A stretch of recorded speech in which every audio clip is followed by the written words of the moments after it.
क्या जमीन का एक और चांद है? हाँ, लेकिन ये वो चांद नहीं जो आप सोच रहे हैं। इसका नाम है क्रूइथन। ये कोई चांद नहीं, बल्कि एक एस्टेरॉयड है जो सूरज का चक्कर लगाता है। और इसका साइज तकरीबन 5 किलोमीटर। जी हाँ, चंद फुट नहीं, पूरे 5 किलोमीटर। ये एस्टेरॉयड सूरज का एक चक्कर 364 दिन में लगाता है, यानी जमीन से सिर्फ एक दिन कम। इसीलिए ये हमें लगता है जैसे ये जमीन के पीछे पीछे चल रहा है। लेकिन असल मजाक ये है कि ये जमीन के गिर्द चक्कर नहीं लगाता, बल्कि गुर्दे की शक्ल का एक अजीब मदार बनाता है। साइंस में इसे हॉर्स शू ऑर्बिट कहते हैं। ये हमसे कितना दूर है? चांद हमसे 3,84,000 किलोमीटर दूर है। लेकिन क्रूइथन ये 12 मिलियन किलोमीटर दूर है, चांद से 30 गुना ज्यादा।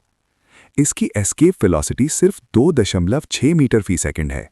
मतलब आप अपनी मामूली की रफ्तार से दौड़कर इस चांद से छलांग लगा सकते हैं और खला में खो सकते हैं। तो क्या क्रूइथन वाकई जमीन का दूसरा चांद है? साइंस कहती है नहीं, ये सिर्फ एक को ऑर्बिटल दोस्त है जो हमारे साथ सफर कर रहा है। ऐसी ही और हैरानकन कायनाती सच्चाइयों के लिए यूनिवर्ल्ड को अभी सब्सक्राइब करें और बताएं, अगर आपको मौका मिले, क्या आप इस चांद पर छलांग लगाना पसंद करेंगे? कमेंट में लिखें।